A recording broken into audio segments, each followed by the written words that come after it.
আসসালামু আলাইকুম। আলহামদুলিল্লাহ আমি ভালো আছি। আশা করছি আপনারা যে যেখানে আছেন, যেখান থেকে আমার ভিডিও দেখছেন, সবাই ভালো আছেন। তো আজকে আপনাদের সাথে নিয়ে এলাম ছোট্ট আরও একটি ব্লগ। দেশের অবস্থা যেহেতু ভালো না, আর অনেক টেনশনে আছে সবাই দেশকে নিয়ে, তো ছাদে আসতে গেলেও এখন ভয় করে। তারপরে একটু কাজের জন্য ছাদে চলে আসলাম। ভাবলাম যেহেতু এসেছি তাহলে একটা ভিডিও বানিয়ে নিয়ে যাই। তো এই যে দেখেন আমার গাছগুলো, ফুল গাছগুলোর অবস্থা। তো মাঝে দেখি গুড়ি গুড়ি বৃষ্টিও পড়ছে। তো এই যে সবগুলো গাছ একটা একটা করে দেখছি আমি, আর ভালোও লাগছে। কত সুন্দর সবুজের মধ্যে সুন্দর সুন্দর সাদা সাদা ফুল ফুটে আছে, এর মধ্যে আবার গুড়ি গুড়ি বৃষ্টিও পড়ছে।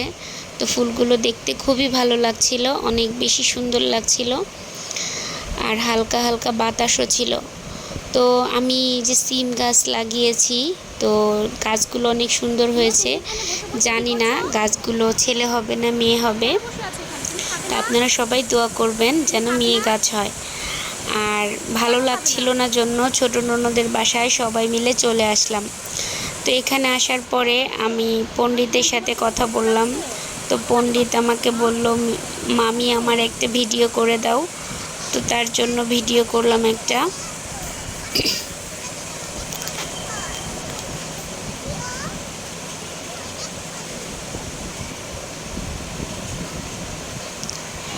তো ননদের বাসায় আসলাম যেহেতু, ওদের জন্য একটা হাঁস রেখে দিয়েছিলাম। তো ভাবলাম যে হাঁসটা আমরা একা একা খাবো না, আর তো ওদের জন্য রাখা হয়েছিল। ওরা যেহেতু আমার বাসায় যায়নি, তা আমি চিন্তা করলাম যে তাহলে আমি নিয়ে চলে যাই। তো ওদের বাসাতে হাঁসটা নিয়ে চলে আসলাম। সবাই একসাথে খেতে তো ভালো লাগে, পরিবারের মানুষ সবাই একসঙ্গে।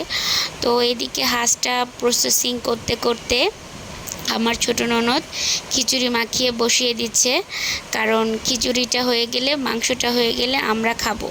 তো ওয়েদারটাও ঠান্ডা, আর হাঁসের মাংস খিচুড়ি বেশ জমে যাবে। তো কার কার ভালো লাগে হাঁসের মাংস খিচুড়ি অবশ্যই জানাবেন। তো আমার হাজব্যান্ড খিচুড়ি খেতে পছন্দ করে না, তার জন্য আলাদা করে ব্যবস্থা করা হবে। তো এইখানে আমরা হাঁসগুলোকে সবাই মিলে বেছে নিচ্ছি, যেন হাঁসগুলো, এটা হাঁসটা বেশ কয়েকদিন 15 দিনের মতো ফ্রিজে রাখা ছিল। তো আমি, আমার ননদের হাজব্যান্ড সবাই হাঁসটাকে সুন্দর করে বেছে নিয়েছি। যেহেতু ওদের বাসায় গ্যাসও চলে গিয়েছে, সরকারি গ্যাস না, এটা লাইনের সিলিন্ডার ইউজ করা হয়, তো শেষ হয়ে গিয়েছে। বাহিরে বৃষ্টি, সেই জন্য এখন পুরাতে তো হবে, হাঁস না পুরালে তো খাওয়া যাবে না। তো এই পদ্ধতিতে হাঁস পুরানো হলো। কারো কারো যদি কখনো এর প্রয়োজন হয়, তো আমাদের মতো হাঁস বা মুরগি পুড়িয়ে নিতে পারবেন। তো আমরা আজকে এইভাবে হাঁসটাকে সুন্দর করে আস্তে আস্তে করে পুড়িয়ে নিচ্ছি, যেন হাতেও তাপ না লাগে।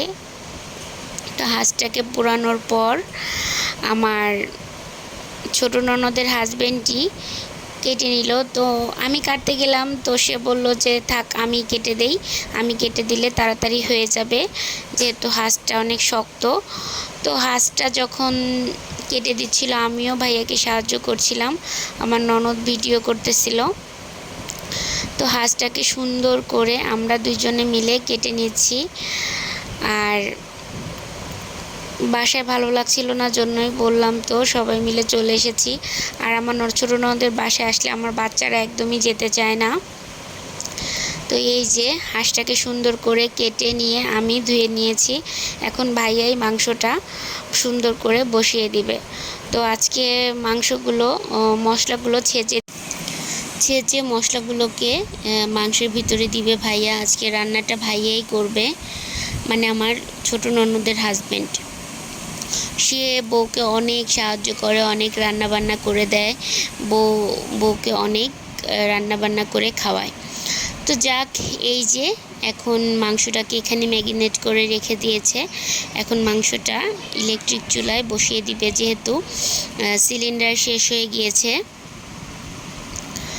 তো তো আমাদের ভিডিওটা যদি ভালো লাগে তাহলে অবশ্যই লাইক, কমেন্ট এবং সাবস্ক্রাইব করে আমাদের পাশে থাকবেন। আর ওই যে বললাম যে আমার হাজবেন্ড খিচুড়ি খাবে না, যার জন্য তার জন্য আলাদা করে রাইস কুকারে ভাত রান্না করা হয়েছে। তো পরিশেষে আমার রান্নাটা প্রায় হয়ে গিয়েছে। এখন আমরা সবাই গরম গরম খাবো। আর কারো যদি খেতে ইচ্ছা করে অবশ্যই আমার বাসায় চলে আসবেন।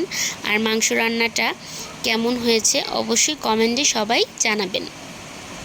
তো আজকের ভিডিওটা এ পর্যন্তই। আল্লাহ হাফিজ।